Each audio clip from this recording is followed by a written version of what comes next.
Allah sendiri itu dalam versi kami biarawati memperkenalkan diri kami. Nanti kalau misalkan ada yang jadi suster, jadi bruder, jadi frater atau romo, wah itu plusnya ya sama Tuhan ya, plusnya karena versi panggilan itu inisiatif dari Tuhan sendiri untuk hati-hati adik-adik gitu ya, tidak dipaksa karena kami datang terus kami memaksa harus jadi ini harus jadi enggak. Memang tujuan kami di sini hanya menghadirkan seperti apa sih suster itu, berdua tuh kayak gimana sih, gimana prosesnya gitu. Selebihnya adik-adik mau tertarik gitu, mau coba-coba, sebenarnya Pak Gantar nggak dicoba-coba ya, tetapi mau gitu ya, mau terlibat sangat boleh. Karena dalam perjalanan pun menjadi biarawati itu juga ada yang memilih untuk berhenti di sini. Karena memang dia menemukan, aduh saya nggak bisa lanjut. Hilang. Saya ya mungkin kalau kayak adik-adik semua ya pacaran, ketemu teman dan lain sebagainya.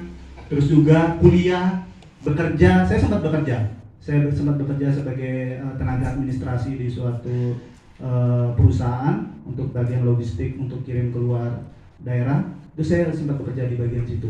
Tapi bagaimana saya menanggapi panggilan itu kembali?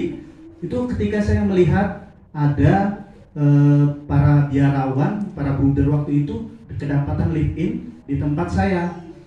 Mereka ya sama kayak saya dengan suster ini cuma duduk diam-diam, tapi kok saya merasa bahwa loh kok mereka ini kayak gimana gitu, bahagia gitu ya, meskipun tanpa uang, tanpa apa pokoknya, tapi kok bahagia. Sedangkan saya ini bekerja, menghasilkan gaji, dapat uang, bisa beli apapun yang saya mau, tapi kok saya merasa kosong ya. Jadi panggilan yang dulu, yang masih kecil itu kembali muncul. Nah, keberanian saya untuk membuat komitmen bahwa saya mau menjadi seorang biarawan, saya ingin menjadi seorang bruder Omi.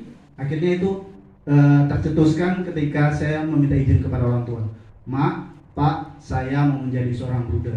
Awalnya mereka nggak setuju seperti apa yang saya katakan pertama. Ibu saya nangis-nangisan, nggak mau melepas saya. Ya, tapi saya rasa kuasa Tuhan memang luar biasa, Pak. Karya Tuhan begitu luar biasa pada diri saya dan keluarga saya. Akhirnya setelah seminggu ibu saya ngambek, nggak mau ngomong sama saya, nggak mau makan dengan saya. Akhirnya dia memberanikan diri ngomong sama saya. Dia bilang, kalau ini memang panggilanmu, jalani dan tekunlah. Akhirnya dia melepaskan saya walaupun memang harus nangis. Jadi